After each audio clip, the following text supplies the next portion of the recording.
됐다.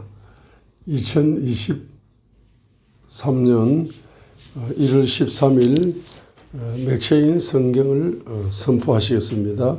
창세기 14장의 말씀을 선포하시겠습니다. 창세기 14장은 1절부터 12절까지의 전쟁이 일어났습니다. 이때 롯이 포로로 잡혀가게 되니까 13절로 16절에서 아브라함이 롯을 구출해 주는 겁니다. 구출하고 돌아올 때에 멜기세덱이 아브라함을 축복하는 장면이 17절로 24절에 기록되어 있습니다. 그래서 1절부터 12절까지 해서 전쟁이 국제적인 전쟁이 열리게 됩니다. 당시에 신할 왕 아므라벨과 엘라살 왕 아리옥과 엘람 왕 그돌라오멜과 고임 왕 디달이 소돔 왕 베라와 고모라 왕 비르사와 아드마 왕 시납과 스보임 왕 세메벨과 벨라곧 소갈 왕과 싸우니라. 이들이 다 시딤 골짜기 곧 지금의 여매에 모였더라. 이들이 12년 동안 그돌라오멜을 섬기다가 제13년에 배반한지라. 제14년에 그돌라오멜과 그와 함께한 왕들이 나와서 아스드록 가르나임에서 르바 족속을, 함에서 수스 족속을, 사웨 기라다임에서 엠 족속을 치고 호리 족속을 그 산 세일에서 쳐서 강야 근방 엘바란까지 이르렀으며 그들이 돌이켜 엠미스밧 곧 가데스에 이르러 아말렉 족속의 온 땅과 하사손 다말에 사는 아모리 족속을 치인지라. 소돔 왕과 고모라 왕과 아드마 왕과 스보인 왕과 벨라 곧 소알 왕이 나와서 시딤 골짜기에서 그들과 전쟁을 하기 위하여 진을 쳤더니 엘라 왕 그돌라오멜과 고이 왕 디달과 신할 왕 아므라벨과 엘라살 왕 아리옥 네 왕이 곧 그 다스 왕과 맞으니라. 시딤 골짜기에는 역청 구덩이가 많은지라. 소돔 왕과 고모라 왕이 달아날 때에 그들이 거기 빠지고 그 나머지는 산으로 도망하며 네 왕이 소돔과 고모라의 모든 재물과 양식을 빼앗아 가고 소돔에 거주하는 아브라함의 조카 롯도 사로잡고 그 재물까지 노락하여 갔더라. 롯이 포로로 잡혀가고 모든 경제가 다 노략을 당하는 그와 같은 인생의 절대적인 위기를 맞이하게 될 때에 13절로 16절에 아브라함이 도와주는 겁니다. 13절 도망한 자가 다 와서 히브리 사람 아브라함에게 알리니 그때 아브라함이 아모리 족속 마므레의 상수리 숲을 근처에 거주하였더라. 마므레는 에스골의 형제요 또 아넬의 형제라. 이들은 아브라함과 동맹한 사람이더라. 아브라함이 그의 조카가 사로잡혔음을 듣고 집에서 길리고 훈련된 자 318명을 거느리고 땅까지 쫓아가서 그와 그의 가신들이 나뉘어 밤에 그들을 쳐부수고 다메섹 왼편 호바까지 쫓아가 모든 빼앗겼던 재물과 자기의 조카 롯과 그의 재물과 또 부녀와 친척을 다 찾아왔더라. 여기 창세기 13장 창세기 13장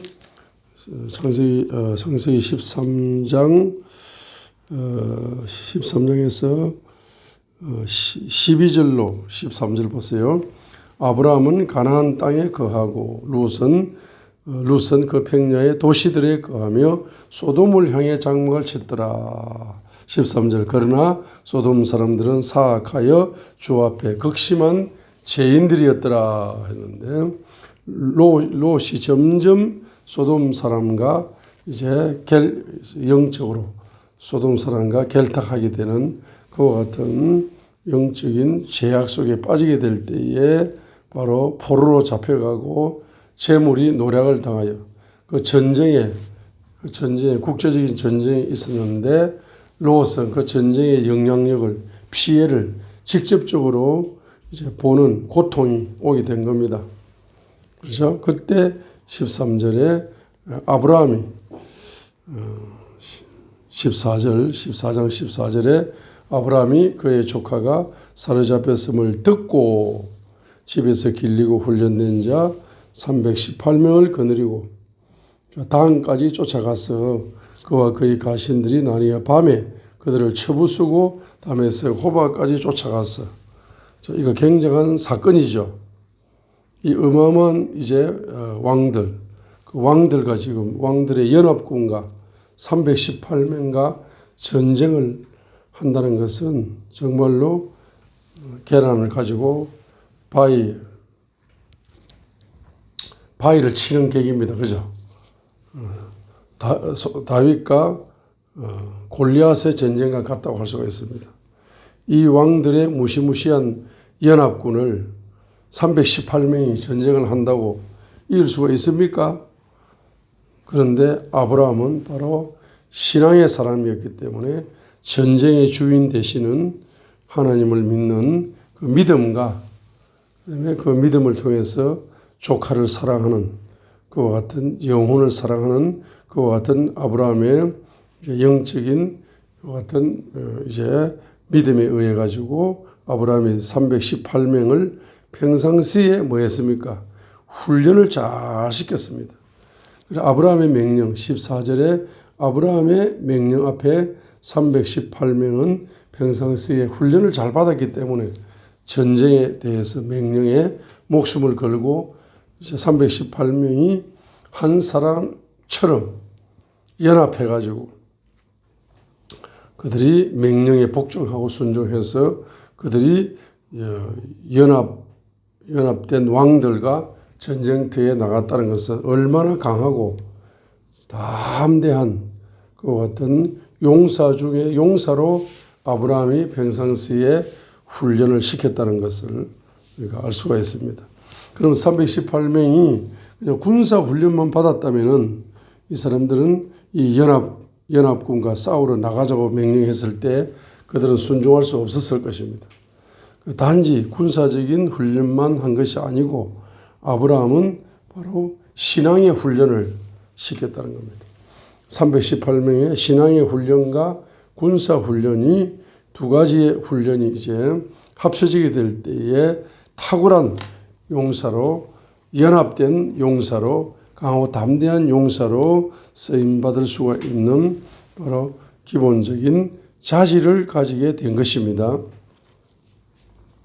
자, 그래서 16절에 모든 빼앗겼던 재물, 자, 그래서 전쟁에 승리함으로 말미암아서 잃어버린 경제를 회복했어요. 다 찾아왔습니다. 그리고 자기의 조카 롯과 그의 재물과 또 부녀와 친척을 다 찾아오는 그 같은 이제 기적이 열린 것입니다.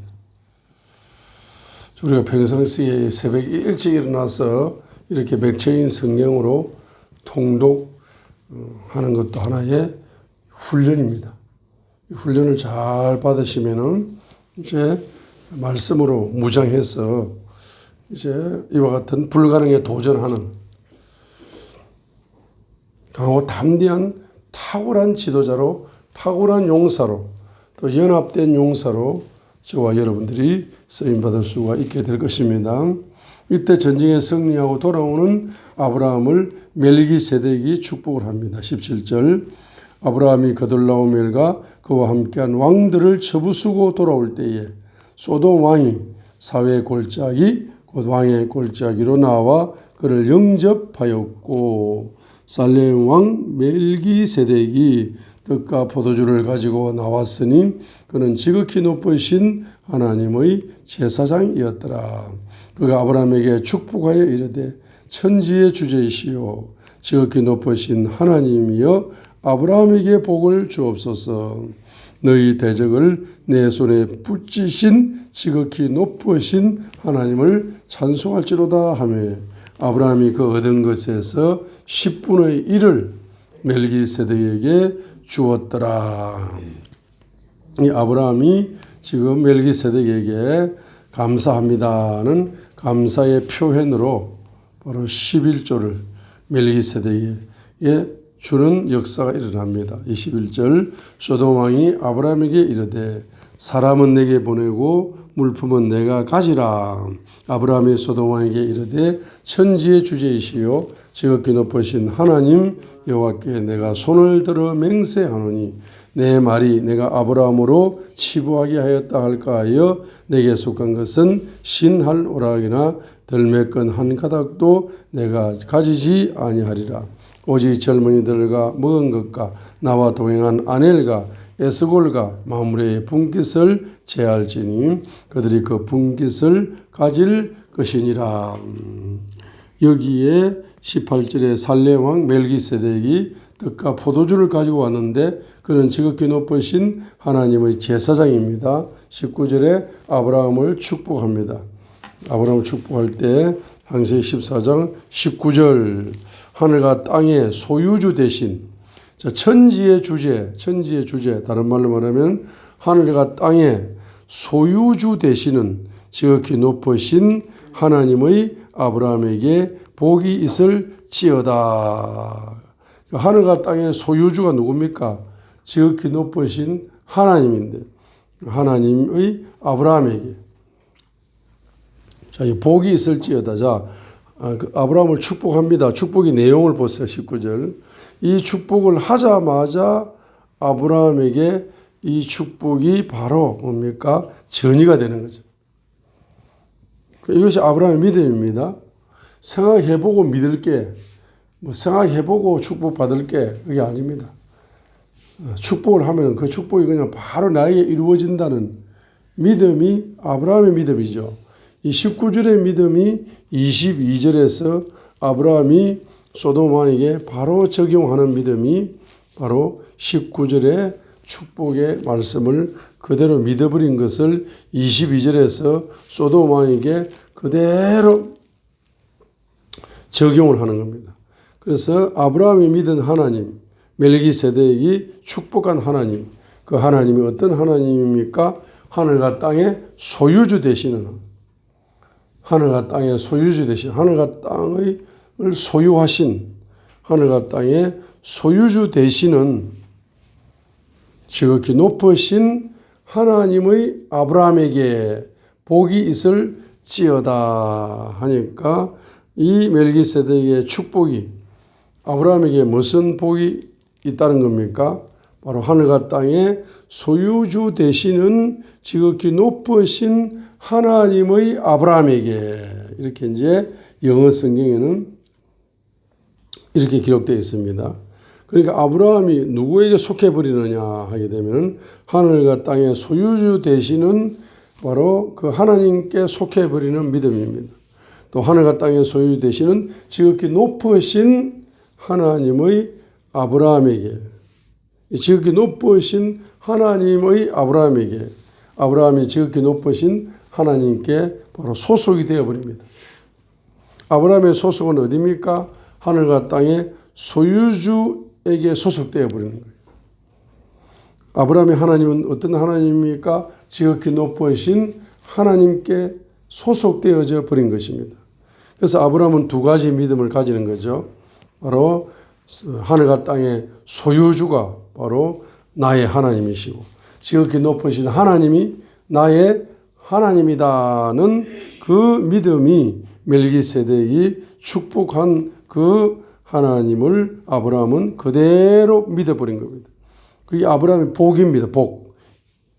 아브라함의 복의 근원은 이 하나님을 믿은 것입니다. 그러면서 20절에 내 원수들을 내 손에 지극 넘겨주신 지극히 높으신 하나님을 찬송할지어다 하니까 자, 이것이 뭡니까? 바로 이 하나님을 뭐 하라는 겁니까? 아브라함이 뭐 하라는 겁니까? 찬송하라는 겁니다. 그래서 아브라함의 찬송의 믿음이 나오는 겁니다. 찬양의 믿음. 아브라함은 누굴 찬양했습니까? 하늘과 땅의 소유주를 찬양했습니다. 아브라함은 누구를 찬양했습니까? 지극히 높으신 하나님을 지금부터 이제 아브라함이 이제 죽는 그날까지 찬양을 하기 시작하는 것입니다. 자, 저와 여러분들도 아브라함의 믿음처럼 하늘과 땅의 소유주를 뭐 하시라? 찬양하시기 바랍니다. 두 번째로는 지극히 높으신 하나님을 찬양하시기 바랍니다. 자, 그래 찬양을 하면서 그냥 입으로만 찬양하는 것이 아니고 그 찬양이 상달되기 위해서는 반드시 11조를 드리면서 찬양하라는 거예요. 20절입니다. 11조를 드리면서 찬양한다는 것은 다른 말로 말하면 소유주다. 그분이 누구시다? 지극히 높으신 하나님은 뭘 소유하셨다? 하늘과 땅의 소유주가 되신다는 말은 주인이 된다는 이야기죠. 하늘과 땅의 소유주가 되시고 하늘과 땅의 주인이 되시는 그분께 11조라는 물질을 드리면서 당신은 나의 주인입니다 라고 찬양을 드리게 될 때에 그 찬양이 바로 주님께 상달되는 것입니다. 그래서 21절에 소돔 왕이 아브라함에게 이르되 사람들은 내게 주고 재물은 가져가라 이렇게 하니까 아브라함이 소돔 왕에게 자신의 신앙을 선포하는 겁니다. 자신의 신앙을 소돔 왕에게 선포하는 겁니다. 이 소돔 왕은 아브라함에게 물질적인 혜택을 주려고 하는 거죠. 사람은 내가 데려갈 거니까 물질은 아브라함 너가 가져가라 하고 물질적인 혜택을 주려고 하는데 아브라함은 그 물질의 혜택을 거부해버립니다. 누구의 이름으로? 바로 하늘과 땅의 소유주 되시는 그리고 지극히 높으신 하나님, 그분을 내가 믿기 때문에 바로 소돔 왕을 통해서 물질의 혜택을 받으면은 소돔 왕이 하나님의 영광을 가로채게 된다 말입니다. 아브라함이 나 때문에 부자 되었다 하고 내가 아브라함을 부자로 만들었다 이렇게 하고 하나님의 영광을 이제 가로채기 때문에 바로 내가 소돔 왕이 아브라함을 부자로 만든 것이 아니고 하나님이 아브라함을 부자로 만들었다. 하나님이 아브라함을 부자로 만들었다고 하나님께 영광을 돌리기 위해서 그가 아브라함의 소돔 왕에게 자신이 믿는 하나님을 선포하는 겁니다. 어떻게 선포합니까? 내가 믿는 하나님은 하늘과 땅의 소유주가 되시고 내가 믿는 하나님은 지극히 높으신 하나님이신데 그분이 나의 주인이시고 나의 주님이시다. 나의 주인이요 나의 주님이시고 하늘과 땅의 소유주가 되시는 그분께서 나 아브라함을 부자로 만든 것이지 어떤 사람에 의하여 내가 부자가 된 것이 아니다. 부자가 된 것은 100% 하나님의 은혜입니다. 하나님의 주권입니다. 하나님의 축복으로 부자가 되었습니다라고 하나님께만 100% 영광을 돌려드리는 부자가 되기 위해 가지고 아브라함은 소돔 왕의 경제적인 혜택을 거부하는 그와 같은 아브라함의 신앙을 저와 여러분이 창세기 14장을 통하여 발견할 수가 있습니다. 할렐루야.